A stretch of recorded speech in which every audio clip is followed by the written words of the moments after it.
semester 2. Nah, pada kesempatan kali ini saya akan membahas 2 pertanyaan mengenai pendidikan Pancasila. Just for opening, Pancasila adalah dasar negara Indonesia.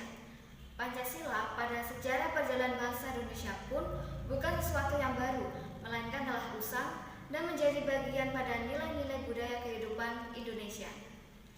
Nah, untuk pertanyaannya, yang pertama, bagaimana eksistensi Pancasila sebagai dasar negara Indonesia dalam perspektif sejarah pra dan pasca kemerdekaan?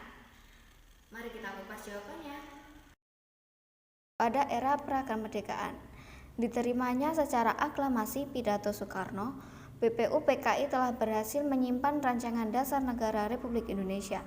Untuk membahas lebih lanjut, sebelum Kabinet BPUPKI berakhir, disepakati untuk membentuk panitia kecil beranggotakan 8 orang di bawah petunjuk Soekarno.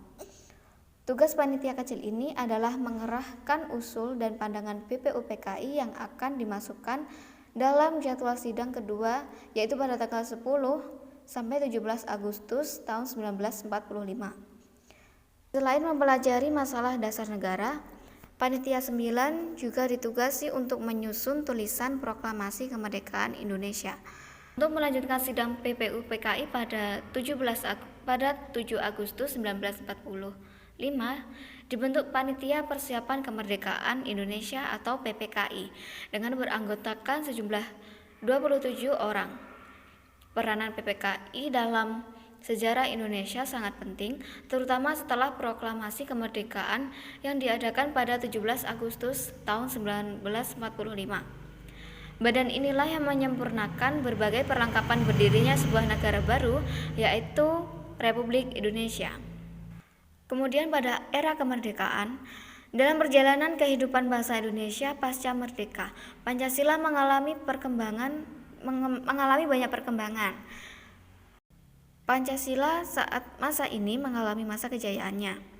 Selanjutnya pada tahun 1959, Pancasila melewati era kelamnya di mana Presiden Soekarno menerapkan sistem demokrasi terpimpin. Pada zaman itu, Presiden dalam rangka tetap memegang kendali kebijakan terhadap berbagai kekuatan mencoba untuk memerankan politik integrasi paternalistik. Ya, pada akhirnya tata ini seakan menyimpang ideal-ideal yang ada dalam Pancasila itu sendiri. Salah satunya adalah sila permusyawaratan. Pancasila pada masa negeri Presiden Soeharto kemudian menjadi core value. Akhirnya kembali menodai ideal-ideal dasar yang sesungguhnya tertera dalam Pancasila itu sendiri.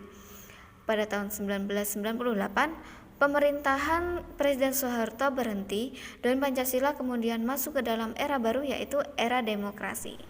Oke, dilanjutkan dengan pertanyaan kedua, yaitu bagaimana Pancasila di antara ideologi negara lain. Nah, mari kita kupas lagi.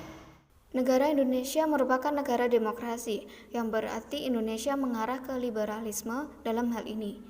Liberalisme merupakan suatu paham yang mengutamakan kebebasan individu. Hak setiap individu dilindungi dan diakui dalam liberalisme. Selain liberalisme, Pancasila juga mengarah ke ideologi sosialisme dalam kehidupan sosial masyarakat Indonesia. Sosialisme merupakan ideologi yang menekankan keberadaan kelompok. Sosialisme mengutamakan paham pertemanan atau persahabatan dan bertentangan dengan individualisme.